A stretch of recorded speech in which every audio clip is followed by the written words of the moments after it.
Welcome to ThinkTech. We are raising public awareness on technology, energy, globalism, and diversity. I am Donna Blanchard, your host of this show, which is Center Stage, and we are coming to you live from Pioneer Plaza in downtown Honolulu, very near Kumukuhua Theater, where I am also the very proud managing director. I want to let you know that we broadcast our shows live every weekday from noon to 5 o'clock on ThinkTechHawaii.com. And we also stream live on Ustream.tv and Spreaker.com. And you can find all of our shows archived on YouTube. You can also access those archives from ThinkTechHawaii.com. I'd like to introduce you to my guest today. His name is Shawn Hiatt. He's an award-winning cinematographer whose projects include the film Under the Blood Red Sun, which was filmed right here in Hawaii, national spots for Jeep Tour of Duty, McDonald's, Steinlager, and regional commercials, and a multitude of short films and some ESPN documentaries. Without further ado, Shawn Hiatt. Oh, hello, hi. Nice to meet you, Donna. It's very nice to meet you. And we just met for the first time today, so that's always cool to come in absolutely cold with someone. And also, I have to confess right away, I really don't know much about cinematography. Okay. I know what I've seen. Yeah. Well, it's really, you know, you're trying to convey in a visual manner the story, like what you can do to add to a story. If you have a script and the director will usually work with the actors and have an overall vision for it. And so I'm concerned with how to create that visual image that way I can complete the director's vision. So I guess that, or you know, if it's a commercial, it's a lot of times I'll have storyboards, or they have an idea of what something looks like, and I'll try and bring a visual style or some different shots or techniques to it that can either help the story, help the whatever our product is sometimes, to create images that are evocative for people watching. Okay. All right. I'd like to get into more specifics on all of that. I think we'll work our way there organically. Let's start off with what projects are you working on now?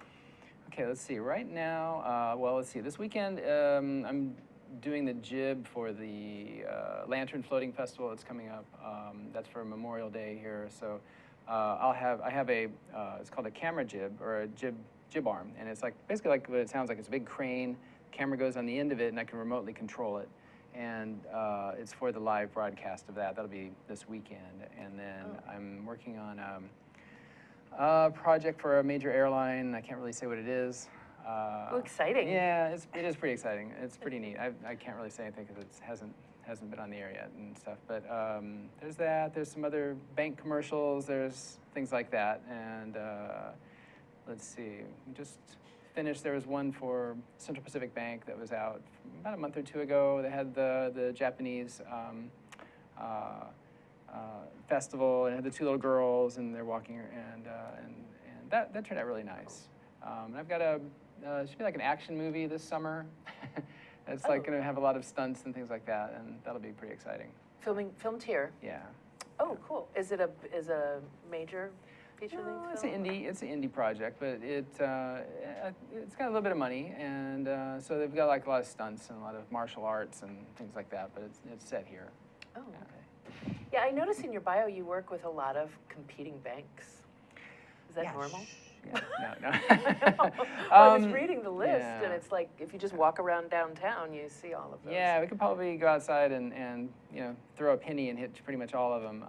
But it's at the same time, every one is its own character, and it has its own flavor, and we always try and make it feel different. And of course, you know, we're working from project to project, and you have to be careful about. We can't really talk about things that are going on at the time, obviously. Oh, sure. Just, but yeah, that's one great thing about living in Hawaii. I'm really fortunate to have a chance to work on a lot of clients that basically in the same pool. So there's a small group of us that we kind of do a lot of the projects, or a lot of the TV commercials for, like a lot of the banks, a lot of the hospitals and health systems and things like that. So. And how do you come into a project? Are you working with MVNP or wall-to-wall? Is that how you're coming in? With the ad agencies, a lot of times sometimes we'll do some direct things. A lot of times I'll work for the production company. So like usually the ad agency, like MVMP, wall-to-wall, anthology, they'll hire a production company with a couple commercials, like a campaign in mind, and then the production company will hire me, and then we'll go and have meetings, talk about the look, talk about what we're trying to achieve, go on a scout or 2, 3, 4, and look at all the locations, discuss the shots, and figure out the logistics and the planning, and then film for anywhere from a day to a couple days, and then at that point, usually when it's a wrap, I'm out of it. At that point, it usually goes on to post, and then I'm off to something else. But if it's a movie, then I'll still be involved with the post production, the color correction, and things. Oh, okay, good. That's where I was going to go next. When do you?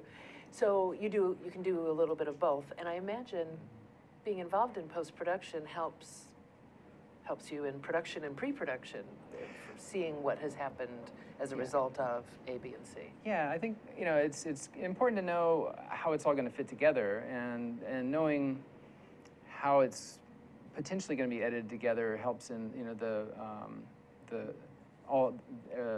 shots that we end up getting, or like maybe we're doing everything in one direction and it needs to match, or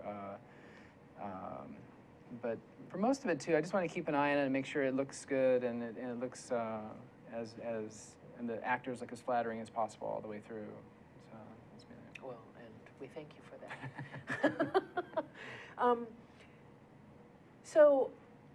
Well, let me ask you this, and it may be different with different directors that you're working with. How involved are you in the process of conceptualization versus execution?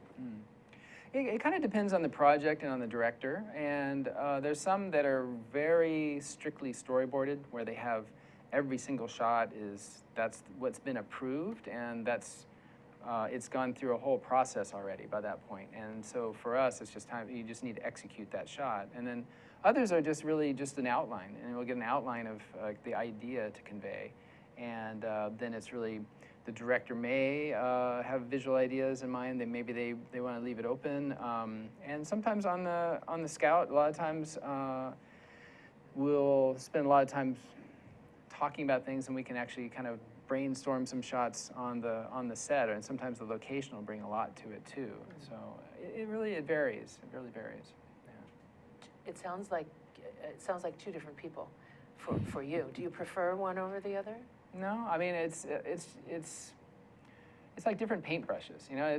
That's kind of the way to think about it. It's almost like, it's all fun, and I like the variety of our directors here in town, and the ones that come from out of town as well. And it's just it's a fun challenge, because everyone has their quirks, everyone has their style, and so to be able to work with them, you kind of get to change gears, and it keeps it fresh every time.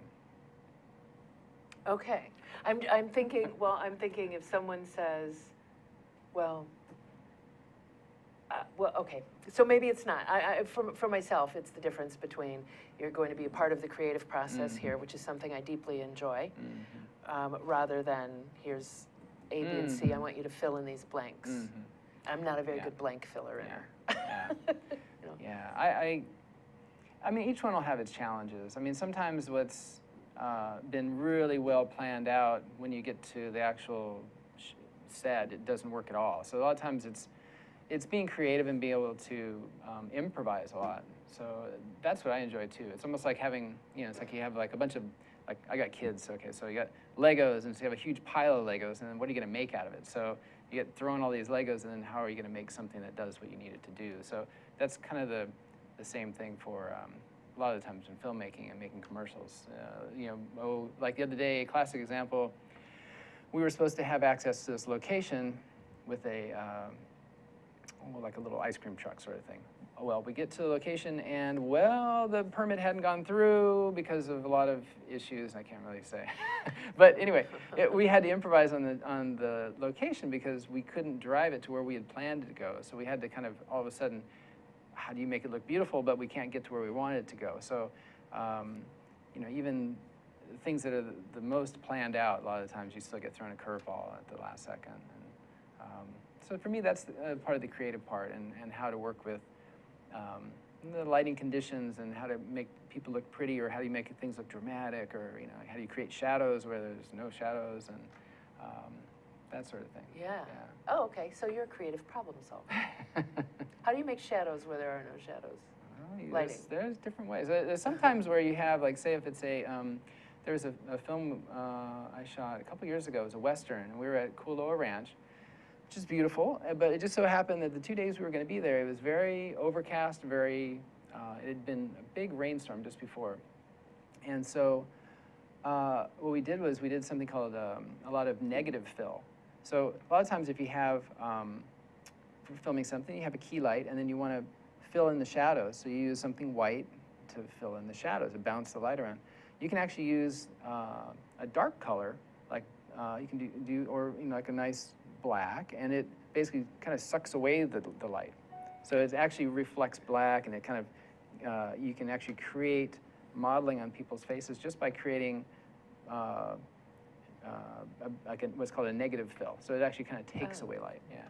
Like a black, I'm accustomed to the white screens that you have your light here and your white screen over here. It's a black screen? Yeah. We'll do that? Yeah, well. Oh, that's interesting. Yeah, so you can actually use that to do different effects. Like there's on our shoots, there's the electric department who create the light, and they're the ones setting up the big lights and small lights. And then there's also the grip department, and they do rigging, and they also do exactly that. They modify the path of the light. So they have anywhere from what's like a dot, which would be a very small flag, like really tiny and round. And then they have things that are called fingers, which are long rectangular things. If you're doing shots on a tabletop and you need to create shadows very small. But then they also have things 3 feet, 4 feet by 4 feet, and 6 feet by 6 feet, and 12 feet, and 20 by 20. And so in our situation on that Western, we had some 12-foot by 12-foot big black surfaces that we could put near people, and it just really kind of created the modeling on the actors that I wanted. So when everything else around you was just a big white sky, so it's just washed out otherwise. Very cool. So how long have you been in the business?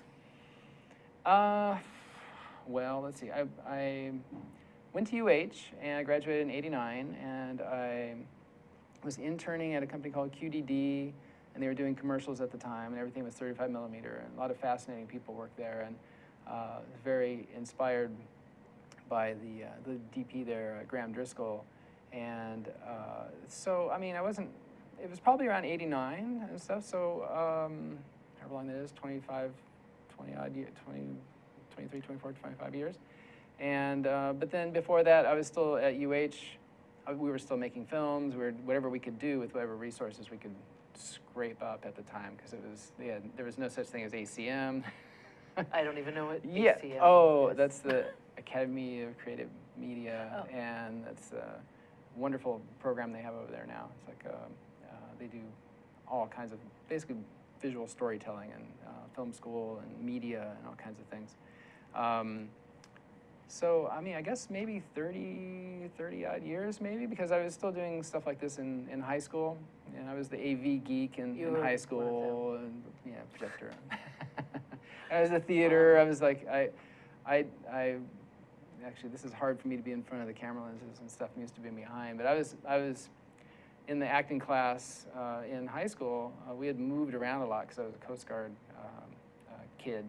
And so it's just hard to meet people, so I decided at one point, I'm going to take drama because it's going to force me to meet people, and it's going to force me to go out and be on the stage. And then did a bit of that, but then I found that, you know, I think I feel really comfortable as a theater tech. So then, so I was doing a lot of theater tech in high school as well. So that's kind of how it all sort of started.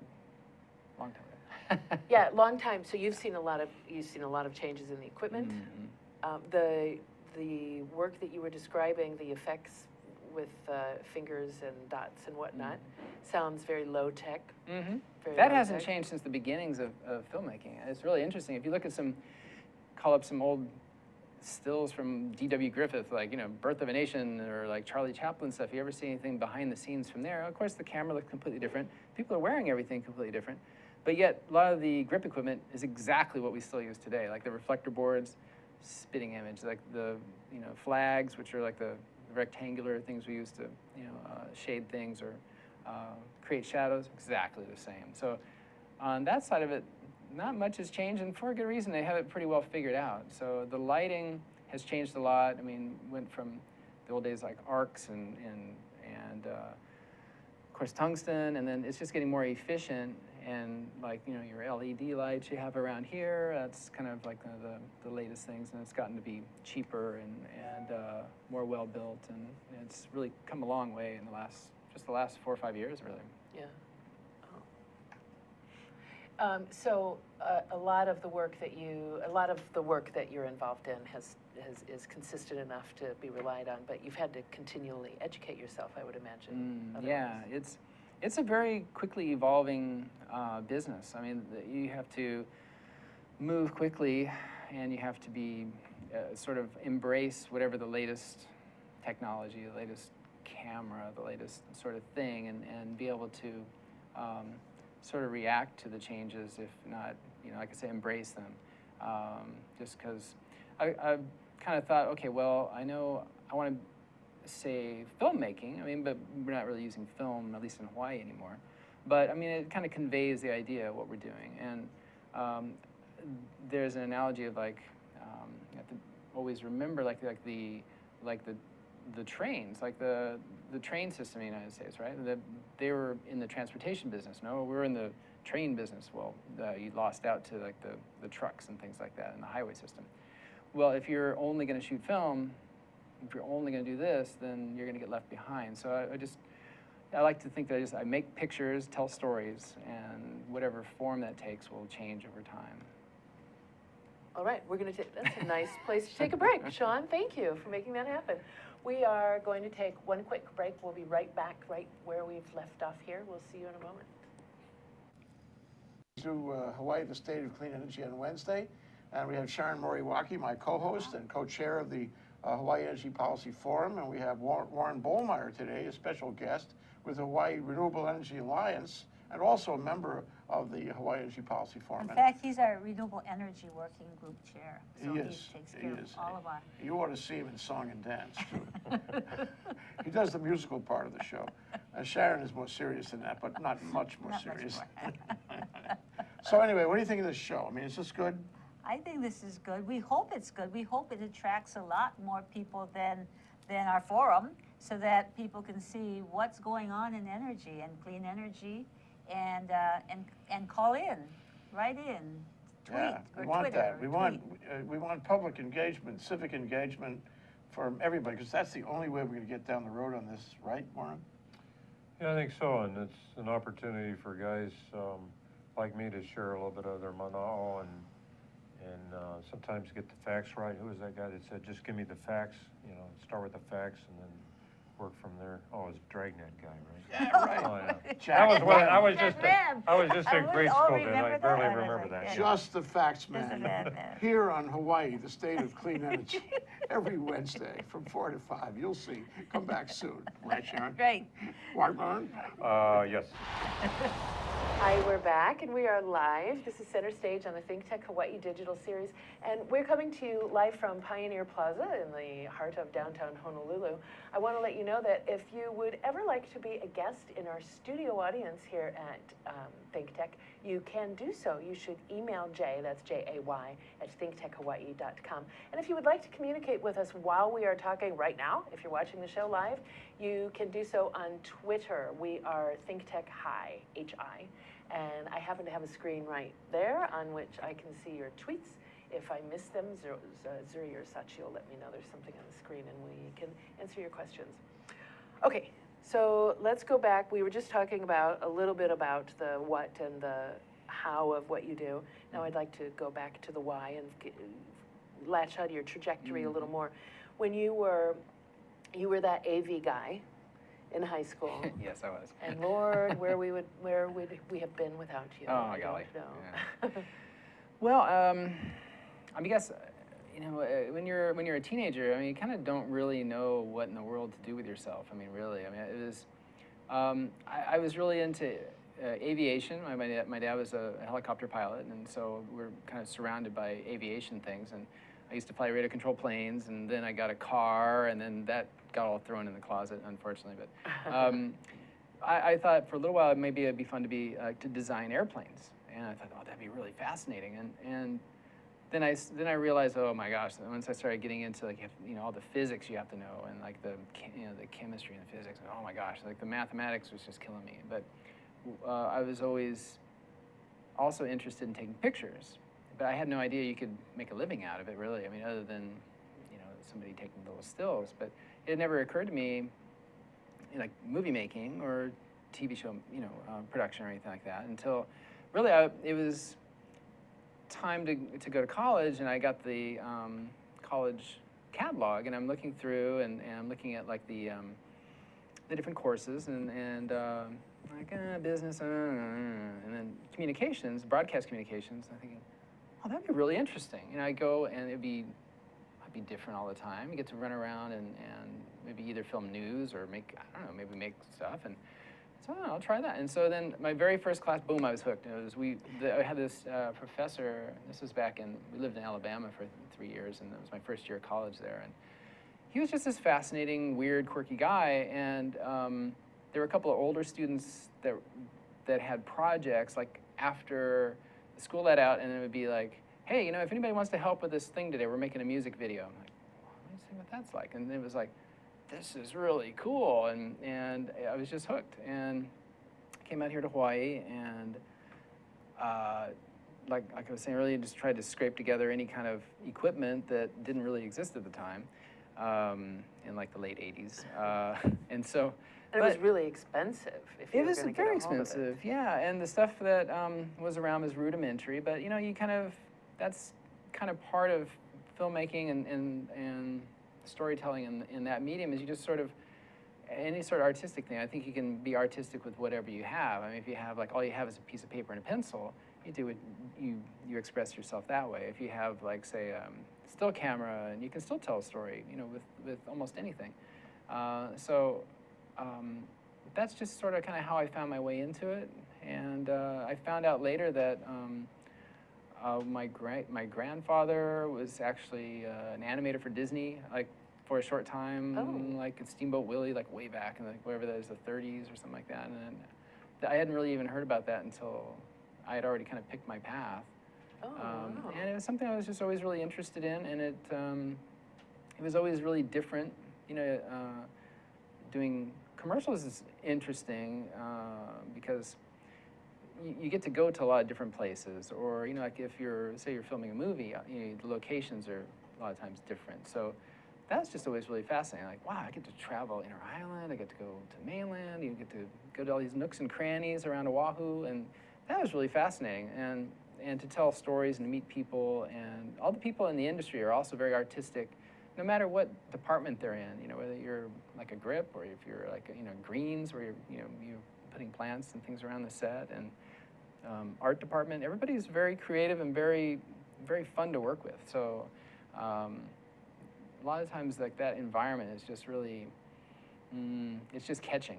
Like, you just want to stay with it. Just like theater is so exciting in its way. So it's fun to be around creative people and make something. Because it resonated with your personality. Yeah.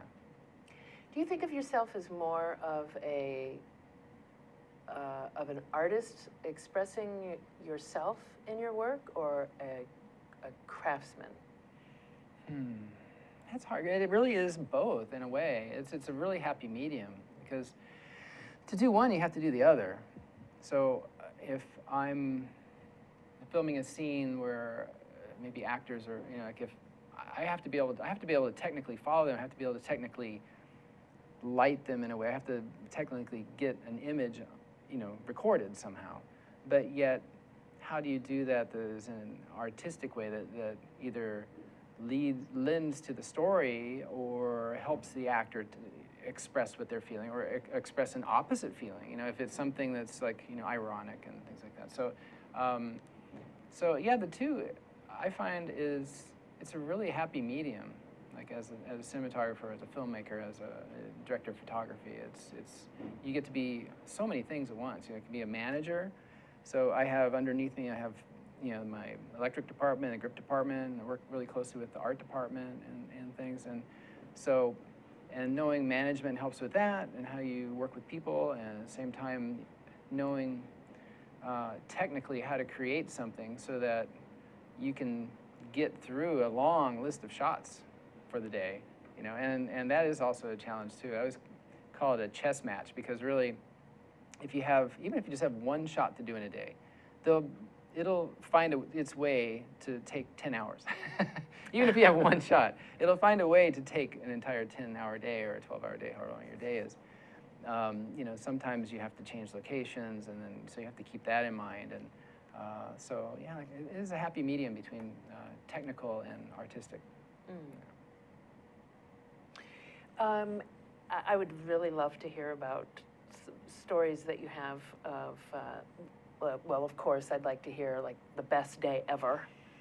What happened, what challenges did you face that just came out awesome, or you met someone incredible, learned something incredible, and also like the worst, what everything came together to make your life a living hell. Oh my gosh. There's been like probably like 6 of those, I think. I think of the, how many layers of hell did Dante have? I forget now. I think it was 8. 8. Did you go through all of them? I think I have 1 left to go, but it's pretty close. But at the same time, the real highs are really, really great. I mean, when I think we were talking about Under the Blood Red Sun, and that was a real special project. It was very tough in a lot of ways because we had very small resources for it, but yeah, I mean, what makes it on the screen is what's magic, and there's been a few days on that, I think, where it's like you just get so invested, and just the performances, just to be around actors that are just giving so much, and it's just I almost can't even describe it. It's like, I guess it would be like kind of like being in a band or in a symphony and stuff, and hopefully you're all working together and you're all playing music. But it's kind of like the same way on a set, where like the actors are doing their thing, the camera's doing its thing, the sound is doing its thing, like that. Hope everybody's okay. But at any rate, it all comes together in a surprising or astonishing way. And that was one of those films. Yeah, it was one of those. We've been talking about it for years and years, and originally, I mean, I just wanted to be a part of it.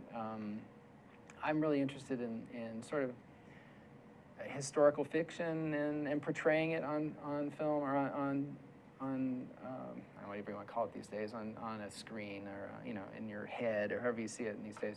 But I've always been interested in like the story that happens right around the corner from history. So like once upon a time, it was kind of a neat one. We used to do stuff for the Parks Department for the national parks, and Daniel Martinez, who's fantastic storyteller himself at the Arizona and the Pearl Harbor sites.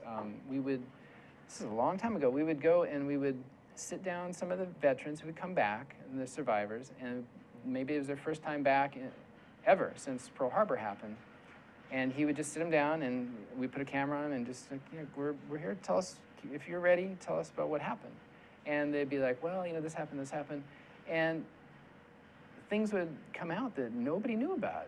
And I just thought that was so fascinating. And so I thought that, as a way of storytelling, especially Blood Red Sun, and I had done another one called Sunday Wind, where it's really sort of like from the civilian's perspective. And we've all liked to see like Ben Affleck and beautiful planes and explosions and Michael Bay stuff going on, and stuff is interesting. But it's also really interesting just to tell like how the poor civilians who just and especially in Hawaii, where everybody really kind of got along. It's an interesting.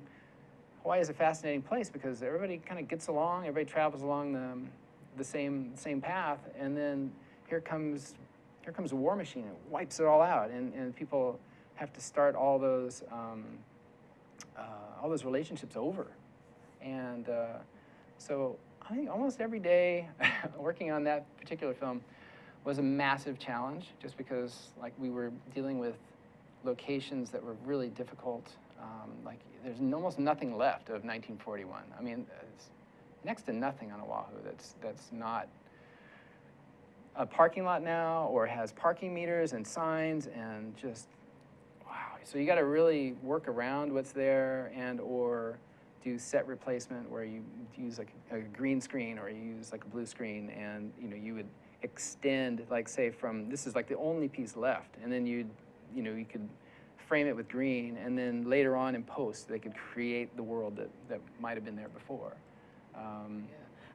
Let me stop you Yeah, for just a moment. We're going to go to a break, and we'll come back and we'll pick that up right where we were. All right, we will be right back. This is Center Stage on the ThinkTech Hawaii Digital Series. We're talking with Shawn Hiatt, and we'll see you in a few moments.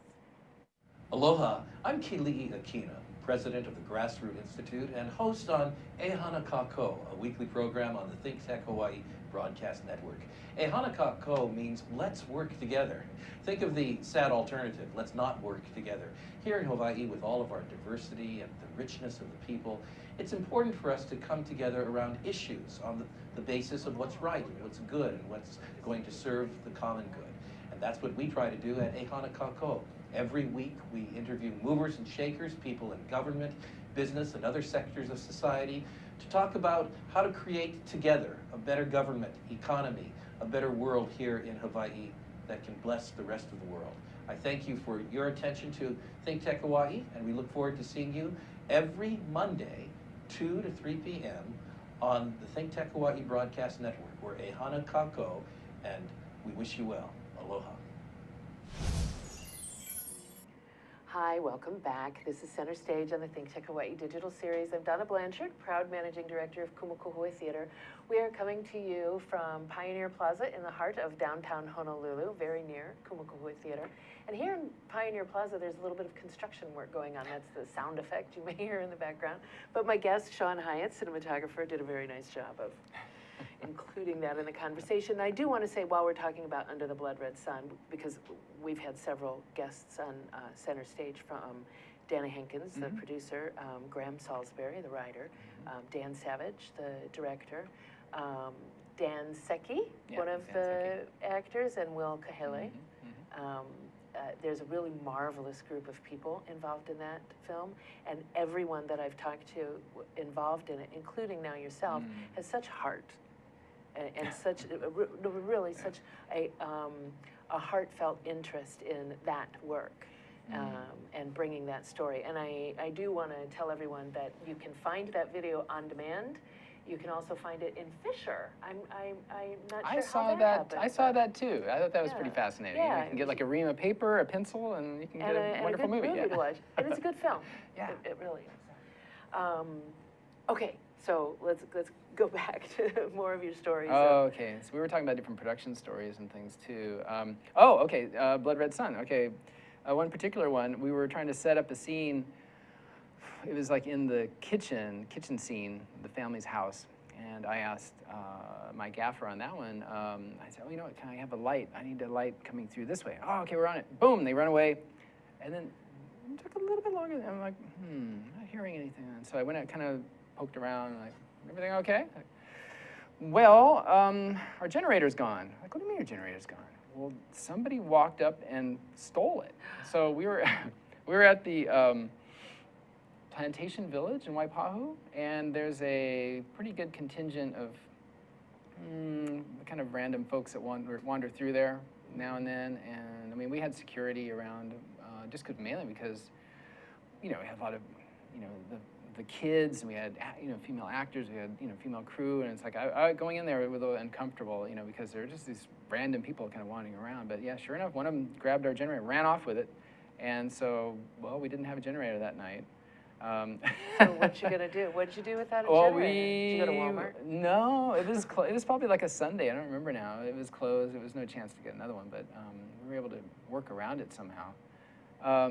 There's always something that's kind of bizarre. I remember, oh my gosh, this one time I was doing this thing years ago when I was at a company. It's called 1013 now, and it's in Kaka'ako. And before it was called Pacific Focus. And it was Dennis Burns' company, and we used to do a lot of stuff for Lifestyles of the Rich and Famous, like with Robin Leach. Oh. And there's this one that was Runaways with the Rich and Famous, and it was with Fabio. And so we're going to chase Fabio around for like a week, and we had this producer or director girl from New York that was like, and oh my God.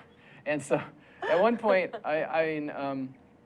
we were just going and going and going and going and going and going all day, and then we had this bit where they wanted to film him at the Kealani on Maui, and so we had borrowed a bell cart from the Kealani, and I had our minivan parked on the slope of their porte-cochere, and so they had all ran down there, and she was yelling at somebody else, and so I put the little bell cart against the back of the minivan, and I was loading on cases, and I was feeling actually really dehydrated. I was kind of really out of it, and I wanted to take a second. I sat down in the back of the van.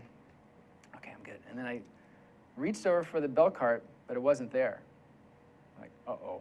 And I turn and I look around the side of the van, and I see it going down the porte-cochere like 100 miles an hour, kind of rattling back and forth with all these big cases on it. And there's all these people that just pulled up, and they're all getting lays, and it's all heading right for them. They all had their backs to it.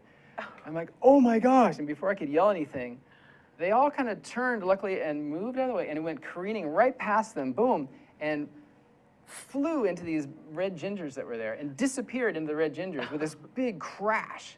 But it just disappeared, and the people kind of went, what? What was that sound? Oh, anyway, and they went back to their thing. I'm like, oh my gosh, that could have been so bad. But yeah, honest story, like, nobody saw. Oh my goodness. But, sorry, Kealani, but yeah. Nice. Yeah, so there's always crazy stories, I guess. That's a good one. That's a good one. That could have been really bad. Could have been I'm really sorry bad. that you were dehydrated. Luckily, yeah. Well, I've gotten over it now since we have our It happens. red Well, wine. you can have that. Yeah. So, yeah, let me think. There's always something. There was a shoot for Kodak years ago where I was the second AC, so I was responsible for slates and carrying a lot of stuff, big heavy stuff. It was at Yokohama Beach, and it was a week-long shoot, and we had 4 35mm cameras. There was like a big Panaflex Gold giant camera, and then there was a Arri 3 with a Panavision mount, and then there was this other thing that it was called a Ferroflex, and the director had his own 35mm camera, which is an Aton, which is a beautiful camera, but it's very hard to load, and so we were always grumping about this camera because you could put the film in the magazines where you store all the film in there, and then you're supposed to be able to slide it in and click something, and then it would be locked in. But this one, you had to turn it on its side and slap it to get it to really lock in. And we hated this camera. And the very first day, there was a lot of folks from LA, and we were all worried because they were all walking down and it was the surf was really big that week, and it was wintertime. And they were all walking down, and they weren't really watching the ocean, and they had wanted us to set a bunch of camera gear near where the water's washing up. And so somebody spoke up and said, maybe we move it back over here. And so I don't remember who it was. Somebody from LA said, it's not like we don't have any waves in Southern California. Oh, ha, ha, ha. And so nobody from Hawaii said anything. Okay. And then maybe like a day or two later, it's like, okay, we're going to move down by the beach. Give me my camera. And the director, DP, runs down there. He's going to run down with this hula girl. And then he had his AC girl, and she's like, oh, hurry up and take all the cases, Shawn, hurry up. And so, oh gosh, so grab everything, and I look up, like, oh no. And everybody from LA all had their backs to the ocean, and behind them is the biggest wave that's already going, boom, and they all got blown off their feet, and the camera went in the ocean, and that was not a good day. But, bad for them, but yeah, things happen. It's a little. They weren't really listening. They weren't listening, yeah. Oh, you just have to always watch the ocean. As long as nobody got hurt in it. No, nobody got hurt in that one. Yeah. The equipment, I Yeah. imagine, didn't fare really well Yeah, in salt water. didn't do too well at all. We had to put it in a bucket and send it back to Los Angeles, and of fresh water, I think we had to pack it in and ship it back, so they hopefully could salvage some parts of it. I'm trying to think of some other good. Usually, most of the stories usually have to do with somebody deciding that, we only need one of something. So when we're making films and we're making movies, whatever you do, if there's something very important, like your pen or like this watch or my glasses, have 2 of them, because something's going to happen to whatever it is that's so important, because it's probably some object that's very important to telling the story. And Okay, there was one on Maui where the story was that there's this guy finds a wedding ring in the sand. Of course, so, okay, we have more than one, right? No, we only have one. Great, keep your fingers crossed. And sure enough, we're at like Black Rock, and whoosh, here comes a wave, totally disappears in the sand. Everybody's looking, oh, it's gone. But luckily enough, Kyoki Smith, our key grip, somehow in between waves, like saw a glint and was able to find it. Like, oh, wow. That's like a needle in a haystack, seriously. Yeah, honestly, yeah. And then there was another one where we were supposed to shoot the side of this ship, and we were supposed to change the number on the ship, but they only made one of the number, and of course, when they're putting it up, they dropped it in the ocean, and I feel like the ocean is a big enemy to filming. It doesn't make it easy. You just spend a lot a lot of time around it. We do, yeah, we do. I mean, I think in the desert, if you shoot in the desert, then it's the sand, and it's the dirt, and it's the wind. Yeah. Or we shot in Chicago a few times for up there, and up there it's the snow. I mean, you honestly, it's freezing cold outside, and there's snow outside, and I remember Ice everywhere. Ice everywhere. You gotta be careful of that. But we were filming something. Actually, it was in an indoor pool, and I was talking to my gaffer from up there. He's from Milwaukee. And I was like, can we get the 12K and get it a little closer and try to get a little more light spread into the pool? He's like, nope, can't do that. Like, oh, what's wrong? I said, well, I can't get any closer to the window because the difference of the temperature is going to make the glass is going to blow, it's going to shatter. And I'm like, oh, okay. And then on that same shoot, we were doing something, and we were doing a time lapse, and it started to snow. And okay, I think we got the shot, we got what we needed. But then we look around and go, where's all the equipment? Because like anything left on the ground just gets covered by snow and it blends right in, like sandbags and things like that. Where did it all go? Yeah. So yeah, it's interesting. Like, different places, environments, like the obstacles you have to deal with. So it's Where really would you? We just have a couple minutes left to go, and then thanks for bringing back memories of all that snow I grew up there. And it's true, it covers all sorts of things, sins as well as equipment. In just a couple more minutes, what kind of goals do you have in the near future? Like, what would be really, really cool to do you haven't done yet? Let's see. Well, I mean, a goal. I mean, I'd love to make more movies. That's always really fun to have time to tell a story, and that's the real exciting thing to do.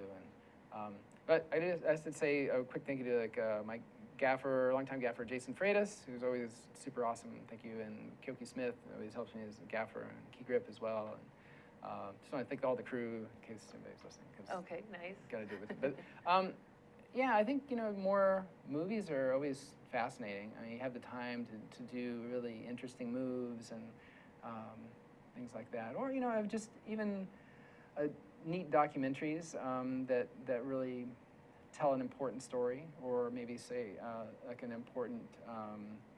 Just want to leave.